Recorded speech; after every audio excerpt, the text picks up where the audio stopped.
मुगल साम्राज्य का पतन पार्ट 2। पहला प्रश्न है, नादिर शाह और मोहम्मद शाह के मध्य समझौता कराने में किसने प्रमुख भूमिका अदा किया था? ऑप्शंस हैं सादत खां, निजामुल मुल्क, खाने दौरान या कमरुद्दीन। तो नादिर शाह और मोहम्मद शाह के बीच समझौता जो है वो निजामुल मुल्क ने कराया था, जो इनका नया सेनापति था, क्योंकि खाने दौरान जो सेनापति था वो युद्ध में मारा गया था और उसके बाद निजामुल मुल्क जो है वो सेनापति बन गया था मोहम्मद शाह का, और उसी ने समझौता करवाया था। नादिर शाह के आक्रमण के समय मुगल सेना का मीर बख्शी था।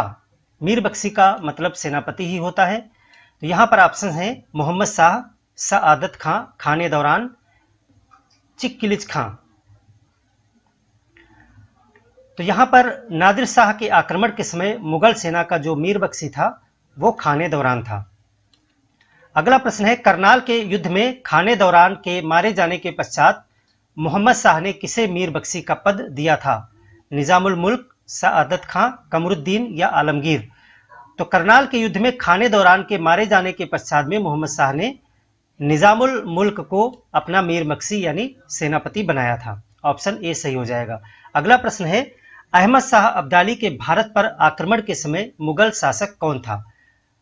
ऑप्शन हैं आलमगीर द्वितीय, मोहम्मद शाह, शाह आलम द्वितीय, शाहजहां द्वितीय।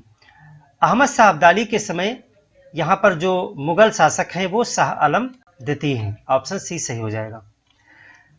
अहमद शाह अब्दाली ने भारत पर कितने बार आक्रमण किया था? तो यहां पर विकल्प सही हो जाएगा 7 बार। ऑप्शन सी सही है, अहमद शाह अब्दाली ने 7 बार भारत पर आक्रमण किया था।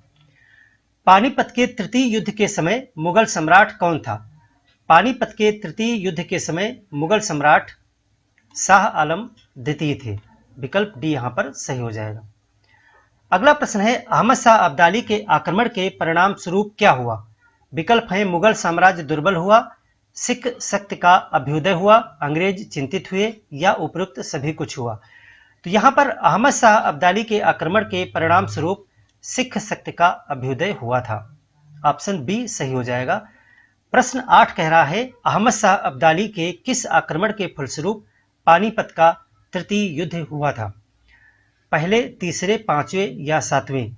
तो पानीपत का तृतीय युद्ध जो हुआ वो अहमद शाह अब्दाली के 5वें आक्रमण के समय हुआ था। विकल्प सी सही है। नेक्स्ट क्वेश्चन है, सफदर जंग को अहमद शाह ने 1748 ईस्वी में किस पद पर नियुक्त किया था? ऑप्शंस हैं अवध का सूबेदार, सम्राट का वजीर, साम्राज्य का वजीर, मीर बख्शी, बिहार सूबे का दीवान। तो सफदर जंग ने 1748 में सफदर जंग को अहमद शाह ने साम्राज्य का वजीर नियुक्त किया था। विकल्प बी यहां पर सही हो जाएगा।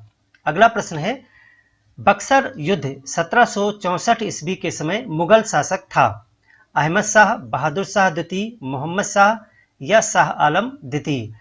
1764 में जब बक्सर का युद्ध हुआ उस समय शाह आलम द्वितीय जो है वो मुगल शासक था। अगला प्रश्न है, अहमद शाह अब्दाली के भारत पर आक्रमण का मुख्य उद्देश्य क्या था? अहमद शाह अब्दाली सर्वविदित है लूटपाट के उद्देश्य से भारत पर आक्रमण किया था।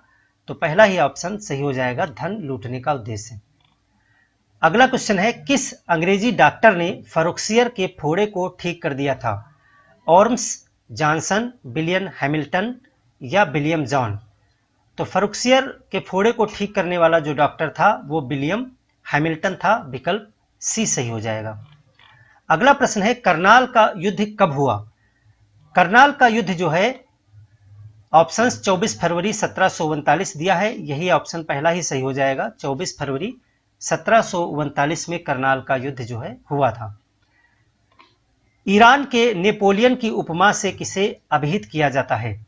ईरान का नेपोलियन। ऑप्शन है नादिर शाह, नासिर खां, मासपशाह, अहमद शाह। ईरान के नेपोलियन के पद से जो है वो नादिर शाह को जाना जाता है। ऑप्शन ए यहां पर सही है। अगला प्रश्न है, बहादुर शाह के दरबार में कब एक डच प्रतिनिधि शिष्टमंडल जोशुआ केटेलार के नेतृत्व में आया था? तो डच प्रतिनिधिमंडल जो है बहादुर शाह के दरबार में 1711 में आया। ऑप्शन बी यहाँ पर सही है। अगला प्रश्न है, किसके समय में 1716 ईस्वी में बंदा बहादुर को दिल्ली में फांसी दी गई थी? ऑप्शंस हैं जहांदार शाह, मोहम्मद शाह, फर्रुखसियर या अहमद शाह। तो 1716 में जो मुगल शासक था वो फर्रुखसियर था। उसी के समय में दिल्ली में बंदा बहादुर को फांसी दे दी गई थी। अगला प्रश्न है, अधोलिखित में अंग्रेजों ने दिल्ली पर अधिकार कर लिया था? आलमगीर द्वितीय, शाह आलम द्वितीय, अकबर द्वितीय या बहादुर शाह द्वितीय के समय? तो शाह आलम द्वितीय के समय ही दिल्ली पर जो है अंग्रेजों का वर्चस्व कायम हो गया था। विकल्प बी सही होगा। 18वां प्रश्न है, किस मुगल सम्राट के बारे में ओवन सिडनी ने कहा है कि वह अंतिम मुगल बादशाह था जिसके संबंध में कुछ अच्छे शब्द कहे जा सकते हैं?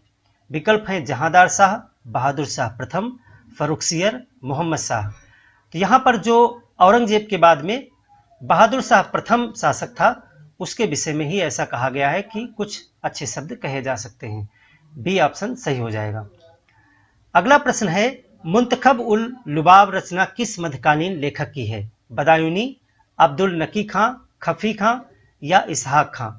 तो ये जो रचना है मुंतखब उल लुबाब, ये खफी खां की रचना है। विकल्प ये सी सही हो जाएगा। अगला प्रश्न है, fall of the Mughal empire किसकी पुस्तक है? जदुनाथ सरकार, सतीश चंद्र, लेनपोल या Smith? Fall of the Mughal empire Jadunath Sarkar की पुस्तक है। विकल्प ए यहाँ पर सही है। अगला प्रश्न है, फर्रुखसियर के द्वारा जारी फरमान में किसने सहूलियत पाई? मुगल भूमि बंदोबस्त में, दिल्ली में मराठा शासन में, बंगाल में अंग्रेजी व्यापार में, दक्षिण में फ्रांसीसी प्रभाव की स्थापना में? तो फर्रुखसियर के द्वारा जारी फरमान से बंगाल में अंग्रेजों को जो है व्यापार में सहूलियत मिली थी। अगला प्रश्न है, मुगल बादशाह आलमगीर द्वितीय के समय पंजाब में सूबेदार एक महिला थी जिसका नाम था चांद बीबी, नासिरा, मुगलानी बेगम या ऊधम बाई? तो मुगल बादशाह आलमगीर द्वितीय के समय में जो है मुगलानी बेगम जो है एक महिला थी जो सूबेदार थी। नादिर शाह के आक्रमण से भारत में कुछ दिनों के लिए मुगल सत्ता की समाप्ति व अफगानी सत्ता का आरंभ हुआ, वह तिथि क्या थी? तो वो तिथि थी 20 मार्च 1739। मयूर सिंहासन पर बैठने वाला अंतिम मुगल सम्राट कौन था? ऑप्शंस हैं शाह आलम प्रथम, मोहम्मद शाह, बहादुर शाह या जहांदार शाह। तो मोहम्मद शाह के समय में ही नादिर शाह का आक्रमण हुआ जो मयूर सिंहासन को यहां से ले गया था। तो मोहम्मद शाह अंतिम मुगल सम्राट था जो मयूर सिंहासन पर बैठा था। अंतिम प्रश्न है, निम्नलिखित में से किस मुगल बादशाह को वजीर गजीउद्दीन ने दिल्ली में दाखिल होने नहीं दिया था? आलमगीर द्वितीय, शाह आलम द्वितीय, अकबर द्वितीय या बहादुर शाह द्वितीय? तो यहाँ पर शाह आलम द्वितीय जो विकल्प है वो सही हो जाएगा। इस प्रकार से हमने 25 प्रश्न डिस्कस किए। मिलते हैं अगले चैप्टर में जब हम और 25 प्रश्नों को डिस्कस करेंगे। धन्यवाद।